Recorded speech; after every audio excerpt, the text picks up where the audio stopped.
લગ્ન પછી પોતાના પિયરથી દૂર રહેતી હતી. બધું સારું હતું, પરંતુ મનમાં શાંતિ નહોતી. એક દિવસ તેણે પોતાના પપ્પાને ફોન કર્યો અને રડીને કહ્યું, પપ્પા, હું ખુશ નથી. પપ્પા ચોંકી ગયા, કંઈ પણ બોલ્યા નહીં, ફક્ત એટલું જ કહ્યું, બેટા, ભગવાનને યાદ કર, સ્વામિનારાયણને યાદ કર. તે દીકરીએ એ રોજ સ્વામિનારાયણ સ્વામિનારાયણના જાપ કરવાનું શરૂ કર્યું. ધીમે ધીમે તેનું મન શાંત થવા લાગ્યું. ઘરમાં જે તણાવ હતો તે પણ ધીમે ધીમે ઓછો થવા લાગ્યો. એક દિવસ તેણે ફરીથી પપ્પાને ફોન કર્યો, પણ આ વખતે તે દીકરીના અવાજમાં ખુશી હતી. પપ્પા, હવે બધું સારું થઈ ગયું છે.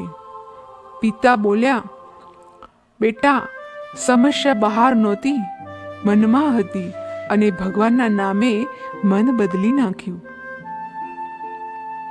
જીવનમાં મુશ્કેલી આવે ત્યારે ભાગવું નહીં, ભગવાન તરફ વળવું.